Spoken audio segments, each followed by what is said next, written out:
கிராமம் ஒன்றும் பெரிய ஊரும் கிடையாது. 2 தெருக்கள் இருக்கக்கூடிய குட்டி தெரு தான், குட்டி சின்ன ஊர் அது. அங்கே ஒரு மருத்துவர் வருவார் என்கிற மிக தன்னம்பிக்கையோடு படித்த மாணவி தவிர்க்க முடியாமல் தற்கொலை செய்து கொண்டார்கள். 4 ஆண்டு காலம் அந்த மாணவியின் குடும்பத்தோடவே பயணம் பண்ணியிருக்கிறோம். அந்த குடும்பத்தை சரி செய்து கொண்டு வருவதற்கு நீண்ட காலம் ஆச்சு அப்படிங்கிறது தான் எங்களை மாதிரி இருக்கக்கூடியவர்களுக்கு அனுபவங்களாக இருக்கு.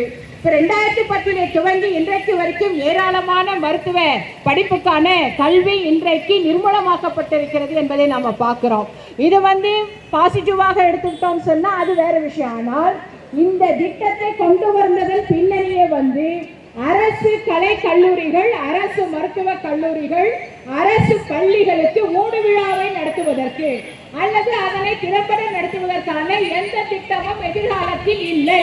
அரசு பள்ளிகள் இல்லை என்கிற முடிவை நாம் எடுக்க வேண்டும். இந்திய நாடு முழுவதும் ஒரே நாடு ஒரே ரேஷன் மாதிரி ஒரே நாடு ஒரே கல்வி, இதுதான் மத்திய அரசினுடைய தாரக மந்திரம். அந்த மந்திரத்திலே இருந்து உதிக்கப்பட்டதுதான் இந்த நீட் தேர்வு என்பதை நாம் பார்க்க வேண்டிய அவசியம் இருக்கிறது.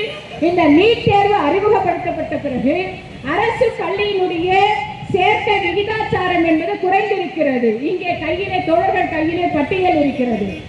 விகிதாச்சாரத்தினுடைய பட்டியல் குறைந்து கொண்டே இருக்கிறது. 7 லட்சம் 7 கோடி பேர் சேர்கிறார்கள்.